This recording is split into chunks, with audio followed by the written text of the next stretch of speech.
మహబూబ్నగర్ ప్రభుత్వ మెడికల్ కళాశాలకు NMC show cause నోటీసులు జారీ చేసింది. ప్రధానంగా 5 సమస్యలను ఎత్తిచూపుతూ ఇక్కడ ఏదైతే ఎన్ఎంసి బృందం అంతా కూడా పర్యటించినటువంటి నేపథ్యంలో ఇక్కడ ఫ్యాకల్టీ కొరతతో పాటు మరికొన్ని సమస్యలన్నింటినీ కూడా ఎత్తిచూపుతూ షోకాజ్ నోటీసులు జారీ చేసింది. దానికి సంబంధించి ఈరోజు ఈ ప్రభుత్వ మెడికల్ కళాశాల నుంచి రిప్లే ఎన్ఎంసికి ఇచ్చేటటువంటి అవకాశం ఉంది. ఈ రిప్లేతో ఎన్ఎంసి సాటిస్ఫై అవుతుందా, ఏం జరుగుతుందా అనేది ప్రస్తుతం ఉత్కంఠంగా మారినటువంటి పరిస్థితి.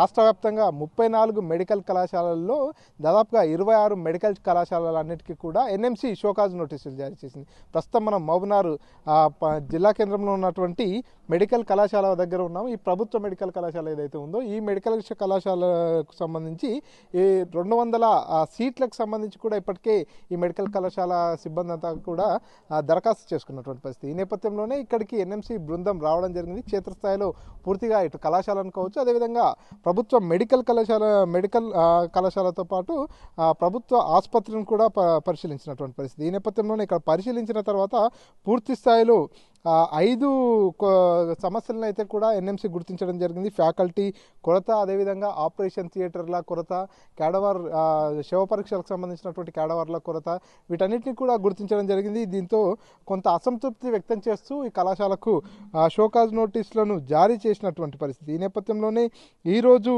దీనికి సంబంధించి కొంత క్లారిటీ వచ్చేటటువంటి అవకాశం ఉంది. ఈరోజు ఢిల్లీకి రావాలంటూ కూడా ఆరోగ్య శాఖ కార్యదర్శిని, అదేవిధంగా డిఎంఈలను ఎన్ఎంసి ఆదేశించడం జరిగింది. ఈ నేపథ్యంలోనే ఈరోజు ఎవరైతే ఆరోగ్య శాఖ కార్యదర్శితో పాటు డిఎంఈలు కూడా ఢిల్లీకి చేరుకున్నారు. ఇక్కడ ఏదైతే 26 మెడికల్ కళాశాలకు షోకాజ్ నోటీసులు ఇచ్చినటువంటి నేపథ్యంలో ఆ 26 కళాశాలలకు సంబంధించినటువంటి డైరెక్టర్లు కావచ్చు, ప్రిన్సిపల్లతో నేరుగా అక్కడ నుంచి వీడియో కాన్ఫరెన్స్లో కూడా అక్కడ నుంచి అధికారులు మాట్లాడేటటువంటి అవకాశం ఉంది. సో ఈరోజు ఈ ఎన్ఎంసి చేసేటటువంటి ఈ ఏదైతే ఉందో ఇదంతా కూడా రెగ్యులర్గా జరిగేటటువంటి ప్రక్రియనే.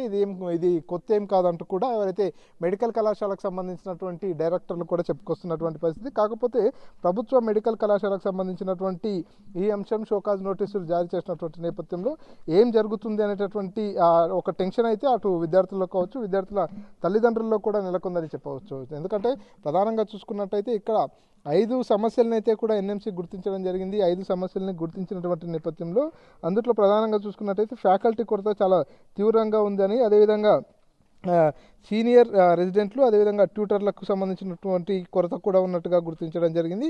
అంతేకాకుండా 770 పడకలకు గాను కేవలం 710 పడకలు మాత్రమే ఉన్నట్టుగా, దాంతోపాటు ఆపరేషన్ థియేటర్లు 10 ఉండాల్సి ఉండగా అందులో 8 మాత్రమే మేజర్ ఆసుపత్రి ఆపరేషన్ థియేటర్లు, మైనర్ ఆపరేషన్ థియేటర్లు 5 ఉండాల్సి ఉండగా అందులో కేవలం 3 మాత్రమే ఉన్నట్టుగా గుర్తించారు. అంతేకాకుండా ఏదైతే క్యాడవర్ శవ పరీక్షలకు సంబంధించినటువంటి క్యాడవర్లు ఏవైతే ఉంటాయో 18 ఉండాల్సినటువంటి అవసరం ఉంది, కానీ కేవలం 12 మాత్రమే ఉన్నాయి.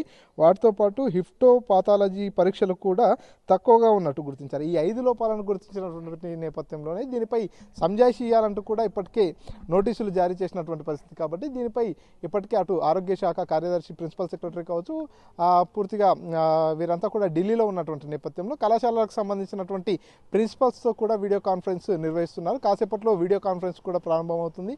ఈ వీడియో కాన్ఫరెన్స్లో వీరు ఈ సమస్యలన్నింటినీ కూడా ఎలా చక్కదిద్దుతారో, కాలేజీని ఎలా రన్ చేస్తారనేటటువంటి సంజాయిషిని వీరు కూడా చెప్పుకోవాల్సి ఉంటుంది. వీరందరూ చెప్పుకున్న తర్వాత వీటిపై ఎన్ఎంసి సాటిస్ఫై అవుతుందా, లేకపోతే షోకాజ్ నోటీసులు వరకు వచ్చినటువంటి ఈ పరిస్థితి ఇంకొంత ఇబ్బందికరమైనటువంటి పరిస్థితులకు దారితీస్తుందా అనేది ప్రస్తుతం అక్కడ ఏదైతే మెడికల్ కళాశాలలో చదువుతున్నటువంటి స్టూడెంట్స్ కావచ్చు, వారి తల్లిదండ్రుల్లో కొంత ఆందోళనకరంగా అయితే ఉంది. కెమెరా పర్సన్ నర్సింగ్రెడ్డితో మణికంఠ, RTV, మహబూబ్నగర్.